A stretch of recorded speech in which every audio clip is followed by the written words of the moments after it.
Okay, I divided the origins of Christmas into three parts. The first part I just uploaded to YouTube is the Yule Festival. It is one of the origins of Christmas, total three. Actually, there are different forms of saying about the Yule Festival. Okay, so in most forms of wake up, this holiday is celebrated at the winter solstice as the rebirth of the great haunted hunter god, who is viewed as the newborn solstice sun. And then some members of the Church of Satan and other Levite Satanist groups celebrate Yule. The ancient Norse people used to celebrate Yuletide at the time of the winter solstice. It is related to the wild hunt, where Odin would travel between the world of the living and the dead. So it sounds like Odin is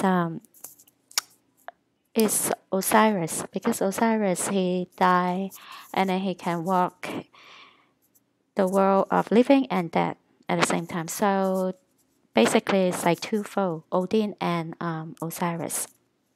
Because of this, there was an increase in supernatural activity, which include the undead to be able to walk the earth. So it was a time of feasting, drinking, and lovemaking. So they just put lovemaking in a more polite way, but actually it's wilder than that. I think this is related to the Saturnalia festival in Rome back in the days. So they have like similar things like feasting, drinking, and lovemaking, quote lovemaking. Okay, so Odin is like long white bears and one eye. People would celebrate Yule by sacrificing animals such as horses to the gods with a little g, not a big G, and taking asparagus and painting the statues with the blood of the sacrificed animals as a way of honoring them and for the warmer months to come. Many traditions of Yule still are practiced today. Odin, a large older man with a long white beard, would fly in the skies on his eight-legged steed and deliver toys and presents to children on Christmas Eve by slipping down chimneys, and children would stuff stockings with straw as an offering for him and leave them by the hearth. Traditional Yule log, Yule singing, Yule ball are still present in the form of a Christmas ham, Christmas log, and Christmas caroling. There was plenty of merrymaking, drinking, dancing, singing, and lovemaking during the Yuletide. So basically, they just, you know, cover themselves, disguise themselves as Christmas. Word by word, traditional, or the whole tradition.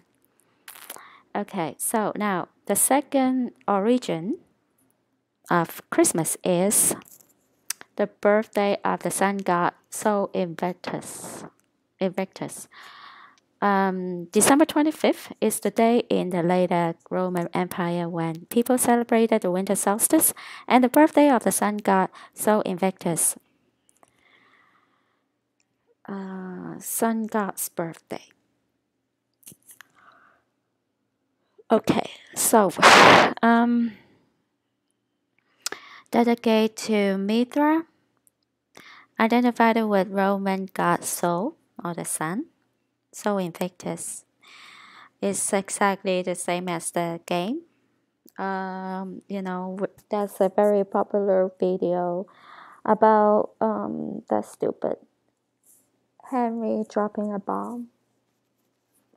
So could be this year, on Christmas Day. You never know.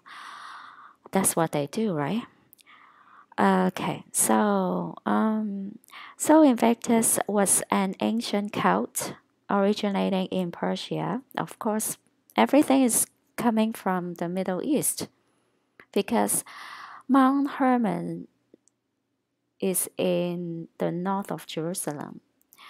It's still considered Israel, the land, the promised land within the promised land. And the fallen angel landed there, so everything started there. And it's no mistake. Then they migrated to Europe. You know, first of all, it's Germany, then like Rome, then it's Greeks. Of course, some went to Egypt. But there's all the origins there, right?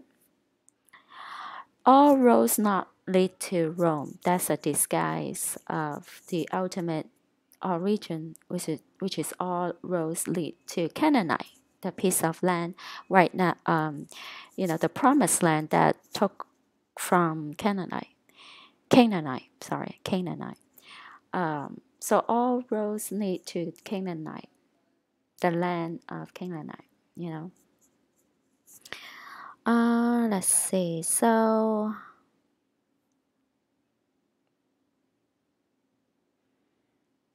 then, like, to replace the pagan festivals in disguise, they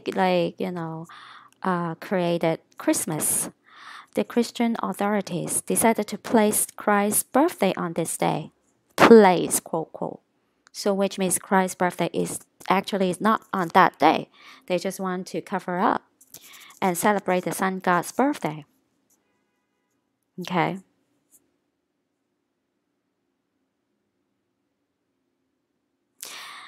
Okay, so as people were accustomed to celebrating pagan festive, it was decided to celebrate the birth of Christ on the 25th of December. Okay, so Invictus, the cult of soul deities, combined with the influence of Eastern religions, led to the uprising in the 3rd century CE, a new worship of the syncretic deity Invincible Sun. Okay, the celebration of Sol Invictus, which falls on 25th of December, is first certified in 354 CE. Church at the end of the 4th century CE rewrote the celebration of this Christmas day. It is widely claimed that December 25th for Christmas was chosen to deliberately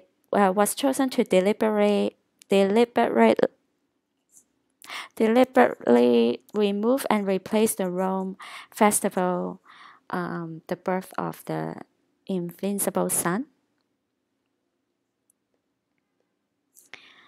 Okay, so Mithra,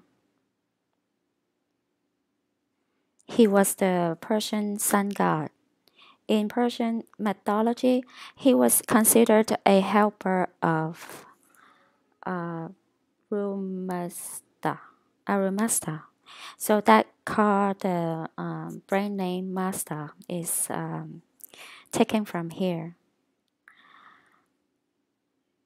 So the cult of Mithra was celebrated in caves carved out of rock. Again, they copy Jesus because Jesus is the rock, the cornerstone. Various animals were sacrificed to him and then eaten. Okay, so then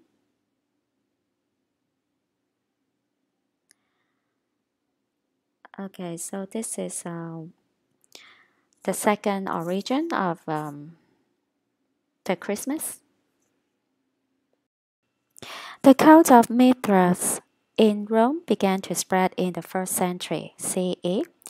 His first headquarters was in the basement of the present Basilica of St. Clement in Rome. Isn't it surprising? Um, and then the cult of Mithras. Everywhere legions were stationed, from the shores of the Black Sea to Britain and the Sahara Desert. And it's pretty crazy. The ceremonies of the mysteries were held either in caves or in cellars, so they always hiding underground in the like unseen places. They cannot see the light because they are false light, right? It's basically Satan, right? It's like the most important was to perform rituals in a closed and light insulated room. That's an important. It just what kind of rituals that they don't want people to see, right? Literally, like they just hiding and hiding and hiding. So the legend of Mithra is like totally copy from Jesus, like 3 days dead for 3 days and risen afterwards. It just they have nothing to do and they can't create. They have no creativity whatsoever. Like even stories, they just copy and paste, right? It's just impossible to them to being like innovative and make something new.